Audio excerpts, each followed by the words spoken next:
माझ्या नवऱ्याच्या मृत्यूनंतर माझं आयुष्य अक्षरशः उलथापालथ होऊन गेलं. ज्या मुलाला मी स्वतःच्या छातीशी कवटाळून मायेच्या सावलीत वाढवलं होतं, त्याच मुलाने आणि सुनेने माझ्या आयुष्याला जणू जिवंतपणीचा नरक बनवून टाकलं होतं. प्रत्येक छोट्या मोठ्या गरजेसाठी मला त्यांच्यासमोर हात पसरावे लागत होते. जेवणाच्या वेळी माझ्याबरोबर उडदपणे भेदभाव केला जायचा. रात्रीचं उरलेलं शिळं अन्न सकाळी माझ्यासमोर ठेवलं जायचं आणि सकाळची उरलेली भाकरी रात्रीच्या जेवणात कधी कधी वाढायचं. जणू मी या घरातलं माणूसच नाही तर एखाद्या कचऱ्याचा डब्बा आहे, ज्यात उरलेलं सुरलेलं सगळं काही टाकून दिलं जातं. मी मात्र गपचूप सगळं काही सहन करत होते. माझ्या मनाच्या कुठल्या तरी कोपऱ्यात मला असं वाटत होतं की कदाचित हेच माझं नशीब असेल.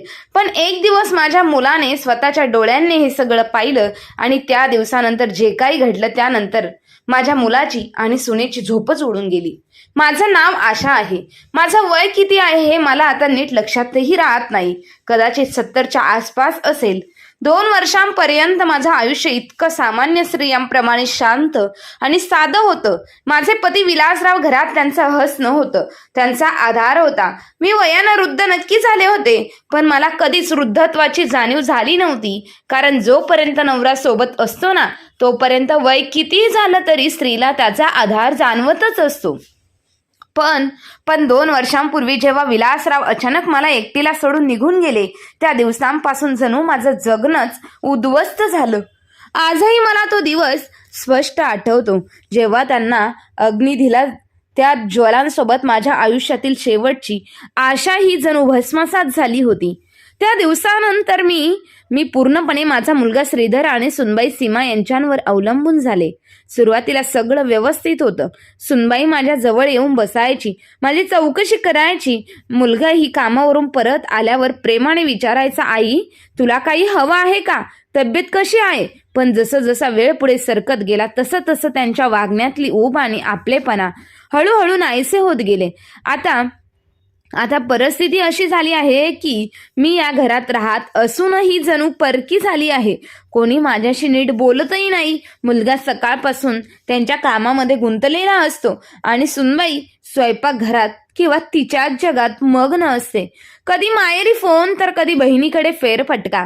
तिच्यासाठी तिचं माहेर सगळं काही होतं आणि माझ्या वाट्याला उरला होता तो फक्त आणि फक्त एक कोपरा आणि अंतहीन शांतता होता. काही महिन्यांपूर्वी मला मोतीबिंदू झाला होता. मला दवाखान्यात नेण्यात आलं आणि डॉक्टरांनी ऑपरेशन करायला सांगितलं. ऑपरेशन झाल्यानंतर डॉक्टरांनी काही औषधं लिहून दिली आणि सांगितलं दररोज 3 वेगवेगळी औषधं दिवसातून 3 वेळा डोळ्यात टाकायची. सुरुवातीला मुलगा औषधं आणून देत होता, पण नंतर परिस्थिती अशी झाली की औषध संपलं की ते मागण्यासाठी मला त्यांच्यासमोर हात पसरावे लागायचे. अनेकदा तर मला औषधं मागण्याचं धाडसही होत नव्हतं, कारण मी जसं म्हणायचे माझ्या डोळ्याचं औषध संपलं आहे, तसं लगेच माझ्या सुनेचा चेहरा रागाने लालभडक व्हायचा. ती चिडून म्हणायची, घरात किती खर्च असतात तुम्हाला माहीत आहे का. 6 महिन्यांपूर्वी तुमचं एवढं मोठं ऑपरेशन केलं, त्यासाठी किती खर्च आला आहे. कधी बघावं तर तुमचं औषध संपलेलं असतं. तुम्हाला माहीत आहे का, औषधं किती महाग असतात. तुमच्यासाठी आम्ही एवढा खर्च करू शकत नाही. तिचं बोलणं ऐकून मी शांत बसायचे, कारण आता तिच्या शब्दांना उत्तर देणे इतकी ताकदही माझ्यात उरली नव्हती. अशा वेळी मी मनोमन माझ्या नवऱ्याशी बोलायला लागले. मनातल्या मनात त्यांना विचारायचे, तुम्ही मला एकटीला सोडून का निघून गेलात. मला तुमच्यासोबत का नाही घेऊन गेलात. तुम्ही गेल्यानंतर माझं अस्तित्व जणू संपून गेलं आहे. कितीतरी वेळा माझ्या जेवणाची अवस्था अशीच असायची. ताटातलं अन्न पाहिलं की मनात वेदनादायक कळ उठायची. सकाळचं राहिलेलं जेवण रात्री माझ्यासमोर ठेवलं जायचं आणि रात्रीचं उरलेलं सकाळी सुनबाई सहजपणे म्हणायची, जेवण का टाकून द्यायचं, महागाई किती वाढली आहे माहीत आहे ना, तुम्हीच खाता. मी काही न बोलता गपगुमान ते सगळं खात होते, पण त्या शिळ्या अन्नामुळे माझ्या पोटात सतत गॅस होऊ लागला होता. वेदना इतक्या वाढायच्या की कधी कधी सहनही होत नव्हतं. अशा वेळी मोठं धाडस करून मी सुनबाईला औषध आणून द्यायला सांगायचे, पण माझं बोलणं ऐकताच तिच्या चेहऱ्यावर चीड यायची. ती संतापून म्हणायची, एकतर तुमची एवढी काळजी घ्यायची, 2 वेळा जेवण बनवून खायला घालायचं आणि वरून तुमच्या औषधांचा खर्चही उचलायचा, तरी देखील तुमचं काही ना काही मागणं संपतच नाही. तिचं बोलणं ऐकलं मी. माझ्या मनात फक्त एकच प्रश्न उमटायचा, खरंच मी ह्या घरात ओझं झाले आहे का? आजही मला तो दिवस आठवतो जेव्हा मी देवाकडे स्वतःच्या मृत्यूची याचना करत होते. त्या दिवशी माझे डोळे प्रचंड दुखत होते, कारण सलग 3 दिवस डोळ्यात औषध टाकलं नव्हतं. माझं औषध संपलं होतं, पण मुलाला सांगायचं धाडस माझ्यात उरलं नव्हतं. त्याच दिवशी सकाळी मुलगा आणि सून कुठेतरी बाहेर फिरायला जाण्याची तयारी करत होते. सूनबाई माझ्या खोलीत आली आणि तिच्या हातचं जेवणाचं ताट होतं. त्यात एक भाकरी आणि रात्रीची उरलेली भाजी होती. तिने ते ताट माझ्या समोर ठेवलं आणि निर्विकार आवाजात म्हणाली, हे खाऊन घ्या आणि रात्री आम्ही बाहेरच जेवून येणार आहोत. तुमच्यासाठी भाकरी आणि मिरचीचा ठेचा किचनच्या कट्ट्यावर ठेवलेला आहे. तोच रात्री खाऊन घ्या आणि माझ्याकडून काही अपेक्षा करू नका की रात्री परत आल्यावर मी तुमच्यासाठी जेवण बनवेन. मी काहीही बोलले नाही. डोळ्याने सगळं धुसूर दिसत होतं. फरशीवर हात टेकवत कशीबशी उठून मी उभी राहिले आणि हळूहळू पावलं टाकत टेबलाजवळ गेले. तिथे ठेवलेल्या माझ्या रिकाम्या औषधांच्या बाटल्या हातात घेतल्या आणि सुनेला दाखवत मी थरथरत्या आवाजात म्हणाले, तुम्ही दोघं बाहेर जातच आहात तर येताना माझी ही औषधं घेऊन या. 4 दिवस झाले डोळ्यात औषधच टाकलं नाही. डोळे खूप दुखत आहे. माझं बोलणं ऐकताच सीमा संतापाने भडकली. तिने माझ्या हातातून त्या औषधांच्या बाटल्या हिसकावून घेतल्या आणि जोरात खरवर फेकून दिल्या आणि ती मोठ्याने ओरडली, मी तर तुम्हाला वैतागले आहे. तुमची ही रोजची औषधं आमच्यासाठी ओझं झाली आहेत. तुम्हाला मरण का येत नाही? म्हणजे आमच्या डोक्याचा हा ताप तरी कायमचा निघून जाईल. त्या शब्दांनी जणू माझ्या हृदयावर कुणीतरी धारदार वारच केला होता. तिचा आवाज ऐकताच माझा मुलगा श्रीधर धावत आला. कपाळावर आट्या घालत तो म्हणाला, काय झालं? एवढ्या मोठ्याने का ओरडतेस? शेजाऱ्यांना गोळा करायचा आहे का? त्यांचं बोलणं ऐकताच सीमा अजून संतापली. ती रागाने म्हणाली, तुमच्या आईला थोडं समजावून सांगा. आपण त्यांचा एवढा खर्च कसा उचलणार? आपलं स्वतःचं कुटुंब आहे. आपला मुलगा बाहेर शिक्षणासाठी गेला आहे. दर महिन्याला त्याच्या खर्चासाठी पैसे पाठवावे लागतात. वरून तुमच्या कारचं कर्ज, घराचा खर्च आणि औषधं यांची ती तर कधी संपतच नाही. मी थरथरत्या आवाजात म्हणाली, श्रीधर डॉक्टरांनी दिवसातून 3 वेळा औषध टाकायला सांगितलं आहे. पण माझं वाक्य पूर्ण होण्याआधीच श्रीधर संतापून ओरडला, डॉक्टर तर सांगणारच दिवसातून 3-3 वेळा औषध टाकायला, म्हणजे बाटली लवकर रिकामी होईल आणि पुन्हा नवीन आणा. तू दिवसातून एकदाच औषध टाकलं तर काय बिघडणार आहे? माझ्याकडे एवढा पैसा नाही आणि आता माझ्याकडून कोणतीही अपेक्षा ठेवू नकोस. बाबा तुझ्यासाठी काही ठेवून गेले नाहीत. तुला तर आमच्या भरोशावर सोडून गेले आहेत. त्याचे ते कडवट शब्द ऐकून माझ्या डोळ्यांतून अश्रूंचा पूर वाहू लागला आणि माझा स्वतःचा मुलगा आणि माझी ती सून दोघांनी मनाला जखम करणारे कितीतरी शब्द उच्चारले आणि बाहेर निघून गेले. ते निघून गेल्यानंतर माझ्या कानात फक्त सुनेच्या सँडलचा टकटक आवाज आणि मुलाच्या बुटांचा ठोका घुमत राहिला आणि मग मोठ्या आवाजात आपटून बंद झालेला दरवाजाचा आवाज. त्या क्षणानंतर घरभर एक भयानक कोंदट शांतता पसरली. मी तिथेच माझ्या अंथरुणावर बसून उशिरापर्यंत रडत राहिली. देवाजवळ हात जोडून फक्त एकच प्रार्थना करत होते, देवा आता मला पण तुझ्याजवळ बोलवून घे. मला अजून का जिवंत ठेवलंस? हे आयुष्य आता माझ्याकडून जगलं जात नाही. मी माझ्या दिवंगत नवऱ्याजवळ जणू तक्रार करत होते, तुम्ही मला का सोडून गेलात? घेऊन का गेला नाहीत? मला ह्या नरकात का सोडून दिलं? क्षणभर तर असं वाटून गेलं की ह्या जीवनाचं काहीतरी बरं वाईट करून टाकावं. इथला प्रत्येक दिवस जणू शिशेसारखा भासत होता. माझ्या डोळ्यांतून सतत अश्रू वाहत होते आणि मनात असं वाटत होतं की जणू कोणीतरी माझ्या काळजाचे तुकडे करून 4ही दिशांना विखुरले आहेत. मी रडत होते आणि जेव्हा डोळ्यांतून अश्रू दाटले तेव्हा माझी नजर त्या ताटाकडे गेली. सुनबाई माझ्यासाठी एक भाकरी आणि रात्रीची भाजी ठेवून गेल्या होत्या.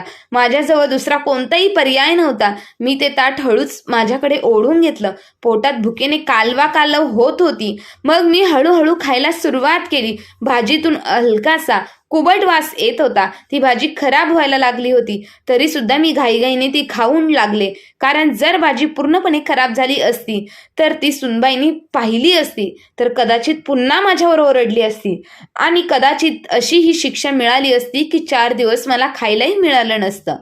त्या भीतीने थरथरत मी ती खराब होत असलेली भाजी संपवून टाकली. मग कसं बसं ताट उचलून सिंकमध्ये ठेवलं आणि पुन्हा येऊन माझ्या अंथरुणावरती पडले. त्या दिवशी माझे डोळे खूप दुखत होते, पण डोळ्यांपेक्षा कितीतरी जास्त वेदना माझ्या मनात होत्या. मनात पुन्हा पुन्हा एकच प्रश्न उमटत होता, खरंच मी आता माझ्या घरात परकी झाली आहे का? मी माझ्या मुलाकडून अशाच आयुष्याची अपेक्षा केली होती का? जेवण आटवून मी माझ्या अंथरुणावर पडले होते, पण झोप लागण्याआधीच माझं मन मला भूतकाळाच्या खूप मागे त्या जुन्या दिवसांत घेऊन गेलं, जेव्हा माझं आयुष्य इतकं एकटं आणि लाचार नव्हतं. मला माझ्या नवऱ्याची, विलासरावांची आठवण येऊ लागली. मला जराही त्रास झाला तरी ते माझ्या शेजारी येऊन बसायचे, मी बोलायचे. माझ्या मनातलं त्यांना समजायचं. त्यांच्या त्या मायेच्या स्पर्शाने सगळी वेदना जणू क्षणात हलकी व्हायची. ह्याच आठवणींच्या ओघात मला माझ्या मुलीची, मीनाची सुद्धा एक आठवण झाली.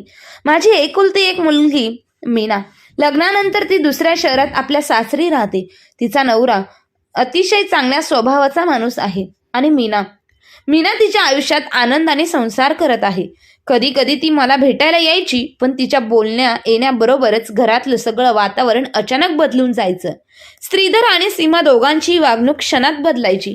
ते माझ्यासमोर असा व्यवहार करायचे जणू जगातले सर्वात चांगले मुलगा आणि सून तेच आहेत. वेळेवर मला नाश्ता द्यायचे, जेवण द्यायचे. मुलगा तर पुन्हा पुन्हा विचारायचा, आई तुझं औषध घेतलंस ना? माझी चौकशी करायची, माझी काळजी घ्यायची. जणू मला पाळण्यात घालून हलवतच आहे. कदाचित हेच सगळं यासाठी की मीनाला कधीच कळू नये की तिची आई ह्या घरात कोणत्या परिस्थितीत जगत आहे. आणि खरं सांगायचं तर या सगळ्या नाटकात मी सुद्धा तितकीच भागीदार होते, कारण मीही मीनाला कधीच काही सत्य सांगितलं नाही. ती विचारायची तेव्हा मी नेहमी हसून म्हणायचे, मी तर खूप आनंदी आहे ग, खूप नशिबान आहे की मला अशी सून मिळाली आहे. सगळे मला आनंदी ठेवण्याचा प्रयत्न करतात, माझी खूप काळजी घेतात. शेवटी मी माझ्या मुलीला कसं सांगणार की तिची आई तिच्याच घरात एक ओझं बनली आहे. मुलीचं मन आईसाठी नेहमी अस्वस्थ असतं. जर तिला खरं कळालं असतं तर ती तिच्या सासरी कधीच निर्धास्त राहू शकली नसती. तिचं सगळं लक्ष माझ्याकडेच लागून राहिलं असतं. म्हणूनच मी माझं सगळं दुःख, डोळ्यातील सगळं पाणी मनाच्या आत खोल कुठेतरी लपून ठेवत होते, फक्त एवढ्यासाठी की माझी मुलगी तिच्या आयुष्यात आनंदी राहावी. पण त्या दिवशी का कोण जाणे, मीनाची खूप आठवण येत होती. माझं मन पुन्हा पुन्हा म्हणत होतं, कदाचित आज मीना माझ्याजवळ असती तर मला छोट्या छोट्या गोष्टींसाठी श्रीधर आणि सीमासमोर हात पसरावे लागले नसते. ह्याच विचारांच्या ओघात कधी माझा डोळा लागला तेही मला कळालं नाही, आणि कधी सकाळ सरून संध्याकाळ झाली याची मला जाणीव झाली नाही. इतक्यात अचानक मला असं वाटलं जणू कोणीतरी दरवाजावर झटकन टकटक केली. मी हळूहळू उठले. दुसऱ्या नजरेने भिंतीचा आधार घेत मी दरवाजापर्यंत पोचले. मला वाटलं कदाचित श्रीधर आणि सीमा परत आले असतील. खरं तर जाताना त्यांनी सांगितलं होतं की ते रात्री उशिराच घरी येणार आहेत. मी दरवाजा उघडला. समोर मला एक अस्पष्ट आकृती दिसली. एका क्षणासाठी मला असं वाटलं समोर मीना उभी आहे, पण लगेच मी स्वतःला समजावलं, नाही आशा, आज तुला तुझ्या मुलीची खूप आठवण येते, म्हणूनच समोर उभ्या असलेल्या दुसऱ्या स्त्रीमध्ये तुला मीना दिसत आहेत. तेवढ्यात अचानक समोरून एक अनोळखी आवाज ऐकू आला, आई तू मला ओळखलं नाहीस का? तो आवाज कानावर पडताच माझ्या काळजाची धडधड क्षणात वाटली. हो, ती खरंच मीना होती. माझीच मुलगी माझ्यासमोर उभी होती. त्या क्षणी माझ्या आनंदाला पारावारा राहिला नाही. मी थरथरत्या हाताने तिच्या चेहऱ्याला स्पर्श केला आणि पुढच्या क्षणात तिला घट्ट कवटाळून मिठी मारली. तीही माझ्या गळ्यात पडली आणि बराच वेळ आम्ही दोघी तशाच उभ्या राहिलो. त्या एका क्षणात जणू माझ्या आयुष्यातील सगळं दुःख, सगळ्या वेदना विरघळून गेल्या. मला जाणवलं तिच्या डोळ्यातही पाणी दाटून आलं होतं. हो, तिने मला अलगद आधार देत घरात आणलं. सोफ्यावर बसून ती काळजीच्या स्वरात म्हणाली, आई, तुझ्या डोळ्याचं ऑपरेशन व्यवस्थित झालं नाही का ग? तुझ्याकडे पाहिलं की असं वाटतं कदाचित तुला अजूनही स्पष्ट दिसत नाही. तिचं बोलणं ऐकताच माझ्या मनात एक धस आला. आता मी तिला कसं सांगणार की कितीतरी दिवसांपासून माझ्या डोळ्यात औषधच टाकलं नाही, कारण औषधच संपलं आहे. म्हणूनच मला सगळं दुसरं दिसत आणि डोळे सतत दुखत राहतात.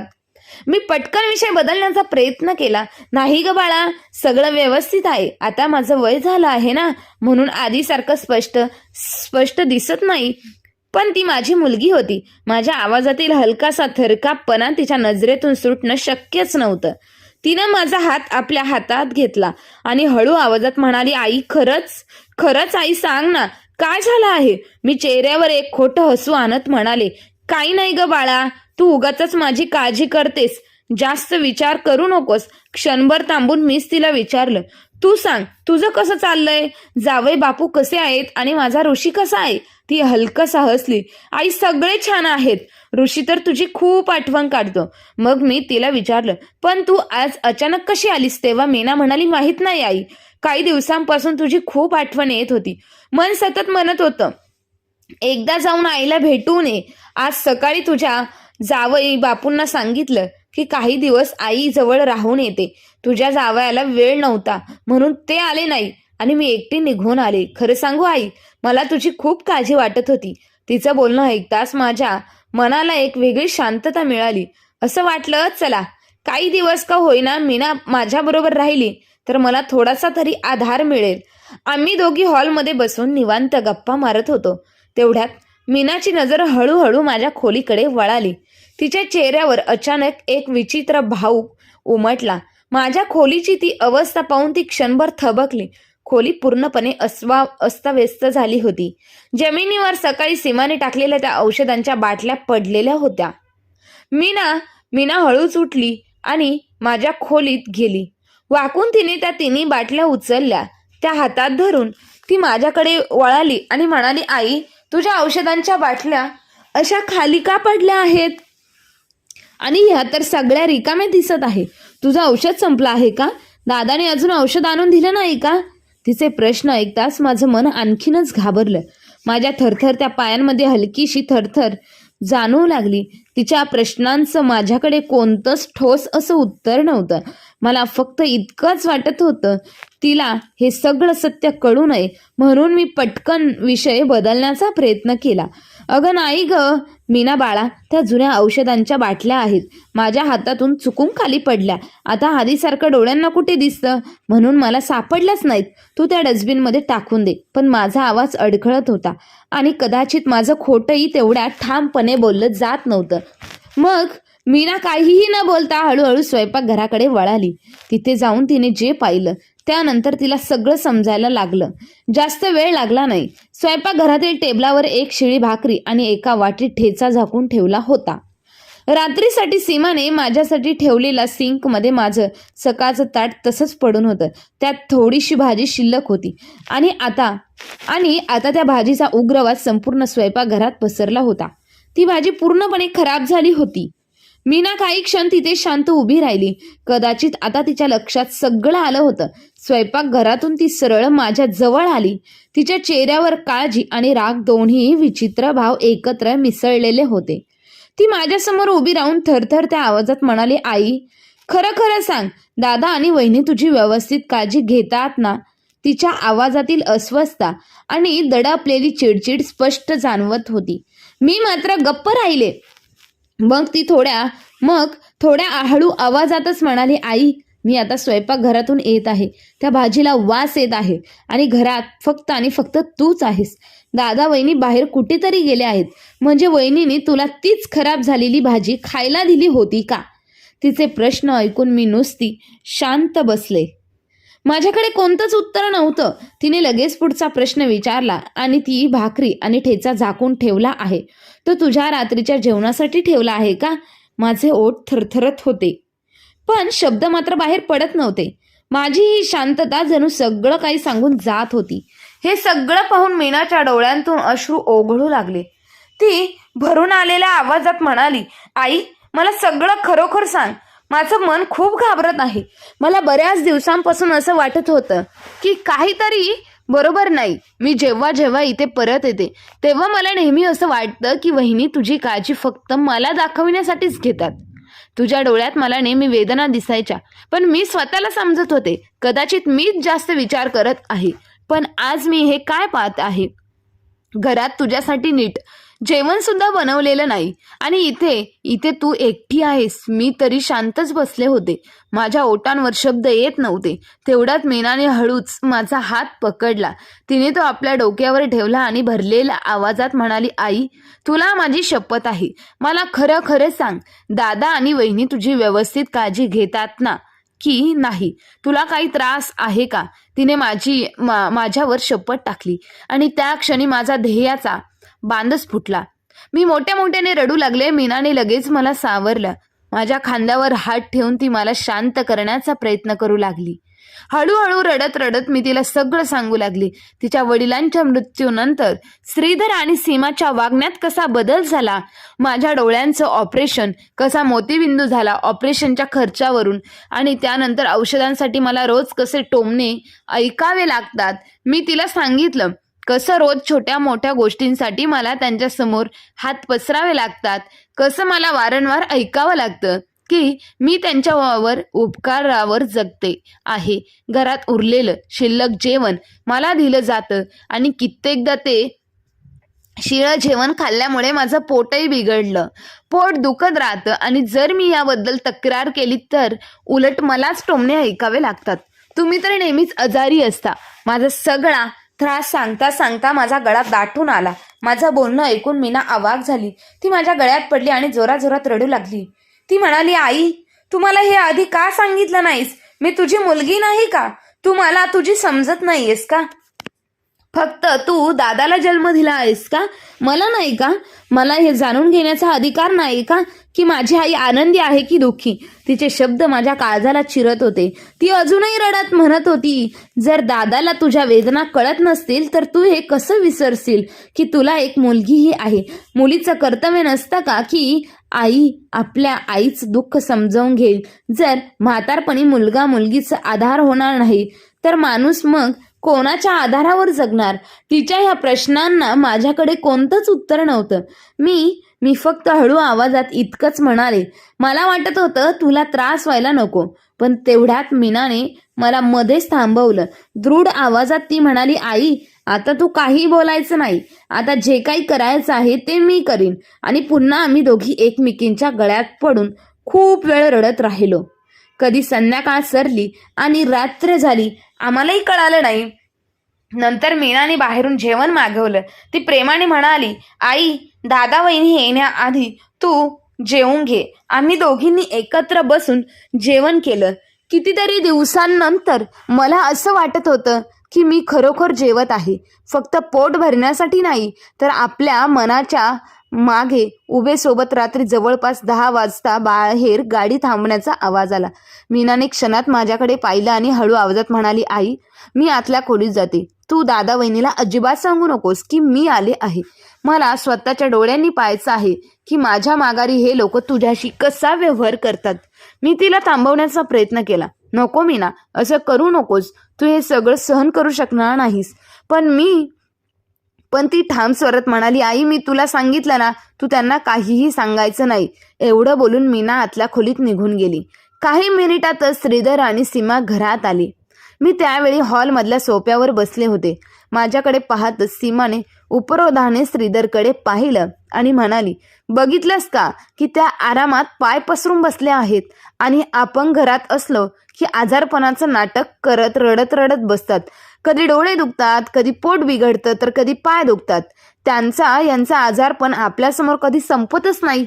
हे बोलून ती थेट स्वयंपाकघरात गेली. तिथे डायनिंग टेबलावर ठेवलेली शिळी भाकरी आणि ठेचा तिच्या नजरेस पडला.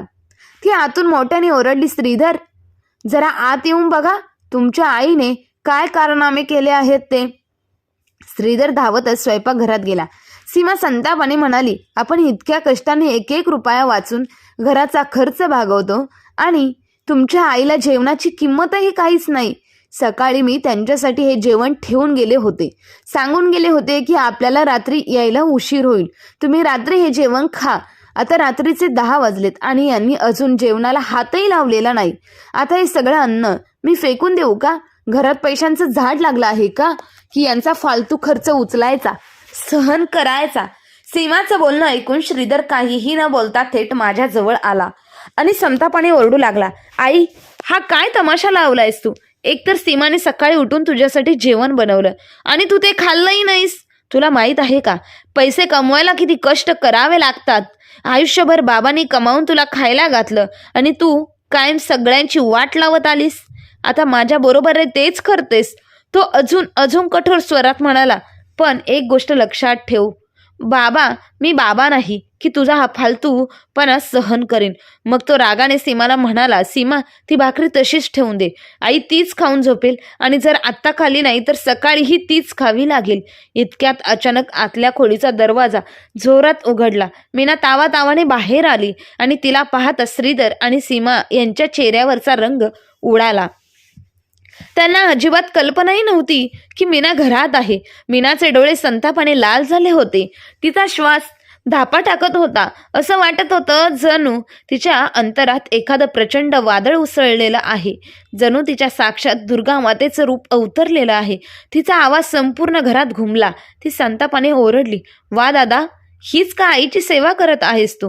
माझ्यासमोर तर तुम्ही दोघं असा दिखावा करत होता की जणू आईला कुठे ठेवू आणि कुठे नको असं होतंय. मी नेहमी विचार करत होते, कदाचित मीच जास्त विचार करते, पण आज तुमचा खरा चेहरा माझ्या डोळ्यांसमोर आला आहे. ती थरथर त्या आवाजात पुढे म्हणाली, तुझी बायको दुसऱ्या घरातून आली आहे. कदाचित तिला आईच्या वेदना कधीच समजणार नाही, पण तू रे दादा, तिचा स्वतःचा मुलगा आहेस ना. तुझ्याकडून मी अपेक्षा कधीच अशी केली नव्हती. स्वयंपाकघराकडे बोट दाखवत ती म्हणाली, तुम्ही तिला काल रात्रीची उरलेली भाजी खायला दिली आहे, जी आता खराब झाली आहे. सांग, लहानपणापासून आजपर्यंत आईने आपल्याला कधी असं जेवण वाढलं होतं का? आईने कधी तुला फक्त भाकरी आणि ठेचा खायला घातला होता का? तुझ्या तर घशातून तुपाच्या माखलेला गरमागरम चपातीचा घासही खाली उतरायचा नाही.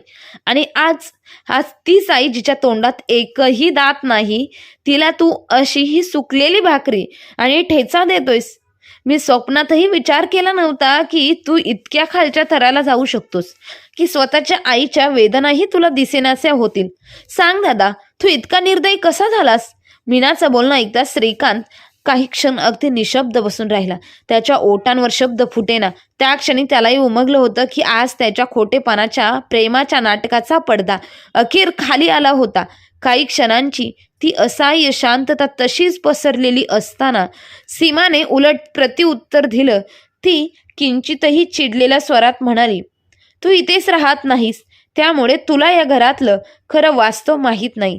तुला काय माहीत आहे आमच्यावर किती ओझं आहे? 6 महिन्यांपूर्वी आईच्या डोळ्यांचे ऑपरेशन केलं होतं. तुला माहीत आहे का त्या ऑपरेशनला किती खर्च आला? जवळपास 50,000 रुपये. आणि त्यानंतरही वारंवार डॉक्टरांकडे घेऊन जाणं, त्यांची औषधं तपासणे, हे सगळं कोण करत असतं? आम्ही काही एवढे श्रीमंत नाही की त्यांचा सगळा खर्च सहज उचलत बसू. जर तुला एवढीच काळजी असेल तर तुझ्या आईची सेवा तूच का करत नाहीस? घेऊन जा ना तुझ्यासोबत आणि कर त्यांच्यावर खर्च. हे शब्द ऐकताच मीनाच्या रागाचा जणू स्फोटच झाला. ती संतापून मोठ्याने म्हणाली, वहिनी, मला तर हे सत्य मुळीच माहीत नव्हतं. जर मला आधीच कळालं असतं की तुम्ही दोघं माझ्यासमोर चांगुलपणाचं नाटक करत आहात आणि माझ्या पाठीमागे माझ्या आईची अशी अवस्था ठेवता, तर मी केव्हाच आईला इथून घेऊन गेली असते. ती थोडा श्वास घेते, पण पुन्हा ठामपणे म्हणाली आणि राहिली, जबाबदारीची गोष्ट तर बाबांची सगळी संपत्ती तुम्ही दोघांनीच हडपली आहे ना. मग आईची जबाबदारी तुम्ही का नाही? संपत्ती घेताना तुमचा सगळा हक्क हवा होता आणि आता जबाबदारी घ्यायची वेळ आली तर मागे का सरकत आहात? हे असं चालणार नाही. जर अधिकार घेतला आहे तर जबाबदारीही पूर्णपणे करावी लागेल आणि जर ती पार पाडू शकत नसाल तर मग त्या हक्काचाही त्याग करा. मीनाकडे हे कडकडणारं बोलणं ऐकता श्रीधरचा संताप अनावर झाला. तो जवळजवळ तिच्या अंगावर धावूनच गेला आणि संतापाने ओरडला, काय म्हणालीस तू? आम्ही आमचा हक्क सोडून वडिलांच्या संपत्तीवर मुलाचा अधिकार असतो. काही झालं तरी आईला मीच सांभाळतो. तू नाही. त्या शब्दाने मीनाचा संताप आणखी भडकला. तीही तेवढ्याच ठाम आणि उंच आवाजात म्हणाली, आत्तापर्यंत मी आईची सेवा करत नव्हते हे खरं आहे, पण आता आईची मी सेवा देखील करीन आणि माझा हक्कही घेईन. मी माझा हक्क यासाठी सोडून दिला होता कारण मला वाटत होतं की मी आईची सेवा करत नाही, त्यामुळे वडिलांच्या संपत्तीवर हक्क दाखवणं योग्य नाही. पण आता तू आईची जबाबदारी उचलू शकत नाहीस, तर मी तुला सगळं एकट्याने देऊ देणार नाही. त्या क्षणी घरातलं वातावरण इतकं तणावपूर्वक झालं की जणू प्रत्येक शब्द अंगासारखा हवेत भडकत होता आणि वर्षानुवर्ष दडून ठेवलेलं सत्य आता सगळ्यांसमोर उघडपणे उभं होतं. तेवढ्याच सीमाने उपरोधाने ओठ वाकवत टोमणा मारला, मग आता काय तू तुझ्या भावाकडे संपत्तीची वाटणी मागणार का? मीनाने तिच्या डोळ्यात रोखून पाहिलं. तिच्या नजरेत ठामपणा होता. ती शांत स्वरात म्हणाली, हो मागणार.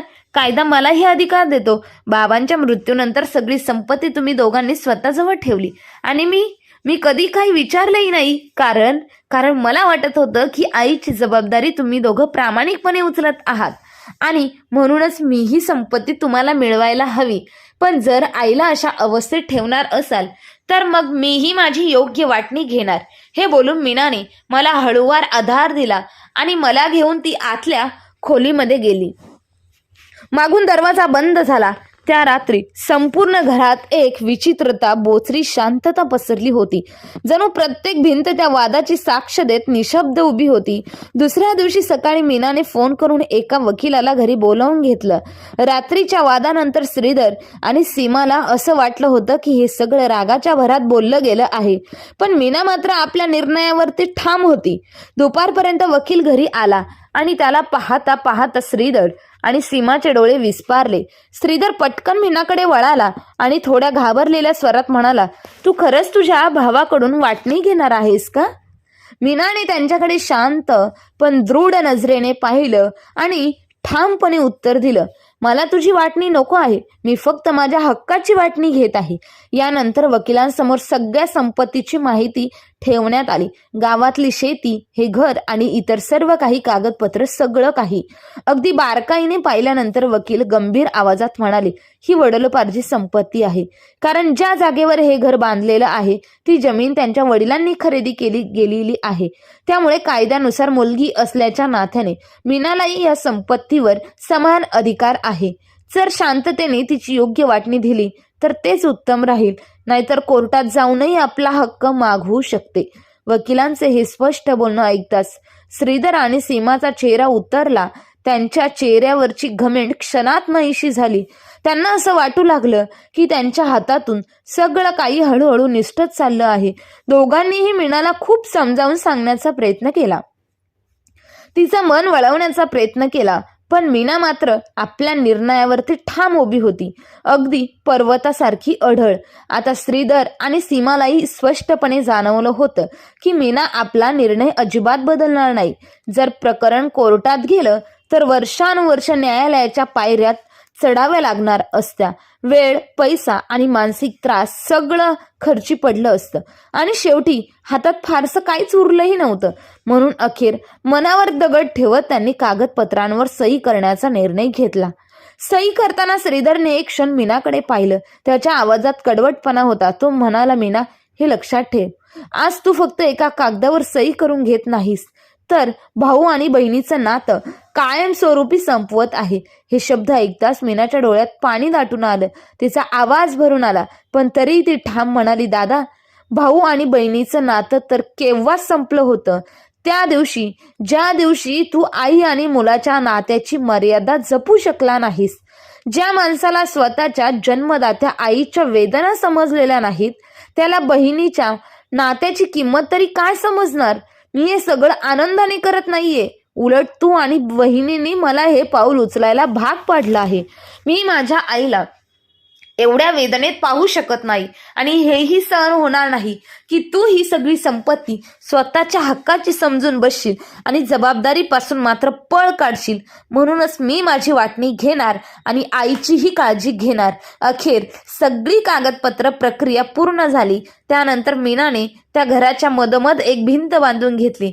त्या भिंतीच्या एका बाजूला मीना आणि मी राहू लागलो आणि दुसऱ्या बाजूला श्रीधर आणि सीमा.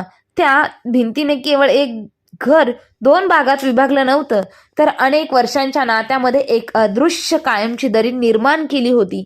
काही दिवसांनी जावई बापूही घरी आले. त्यांनी शांतपणे मीनाशी संवाद साधला. थोडं विचारपूर्वक ते म्हणाले, एकाच घराचे 2 भाग करून राहणं योग्य नाही. त्यामुळे नात्यामध्ये फक्त कडवटपणा वाढत जाईल. त्यापेक्षा आपण आईंना आपल्या घरी घेऊन जाऊया. हे घर भाड्याने देऊया. त्यामुळे थोडे पैसेही येत राहतील आणि आईंना त्यांच्या छोट्या मोठ्या गरजा पूर्ण करण्यासाठी कोणापुढे हात पसरावा देखील लागणार नाही आणि आई सुद्धा आपल्या सोबत शांतपणे राहू शकतील. जावई बापूंचं बोलणं मला एकदम योग्य वाटलं. काही दिवसांनी मी मीनाच्या घरी राहायला आले. पण मुलीच्या घरी येऊन मला तिच्यावर कोणत्याही प्रकारचं ओझं व्हायचं नव्हतं. म्हणून घराचं जे काही भाडं यायचं ते मी मीनाच्या हातावर ठेवायची. त्या पैशांतून मी माझ्या छोट्या मोठ्या गरजा भागवत होते. गावाकडची जी शेती होती मीनाच्या वाट्याला आली होती, ती तिने गावातील एका विश्वासू माणसाला कसण्यासाठी दिली होती. तेथूनही थोडीफार कमाई येत होती. आता मात्र माझ्या मनात एक वेगळंच समाधान होतं. मी ना माझ्या मुलीवर ओझे होते, ना माझ्या मुलावर. मी नाही माझी मनापासून काळजी घेत होती आणि जावई बापू येता जाता माझी प्रेमाने विचारपूस करत होते. म्हातारपणात माणसाला अजून काय हवं असतं? 2 शब्द आपुलकीचे आणि 2 वेळचं सन्मानाने मिळणारं जेवण. जर माणसाला हेही मिळालं नाही तर अशा आयुष्यापेक्षा कधी कधी असं वाटतं की देवाने आपल्याला त्याच्या जवळ बोलावून घ्यावं.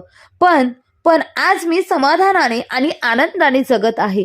माझी मुलगी माझ्या सोबत आहे. मला एक प्रेमळ नातू आहे, ज्याला मी रोज रात्री गोष्टी सांगते आणि त्याच्यावर चांगले संस्कार करण्याचा प्रयत्न करते. मीनाच्या सासू सासऱ्यांचं निधन खूप वर्षांपूर्वी झालं होतं. त्यामुळे जावई बापू माझ्याशी खूप आदराने वागत होते. कदाचित त्यांना माझ्यामध्ये त्यांच्या आईची सावली दिसत असावी.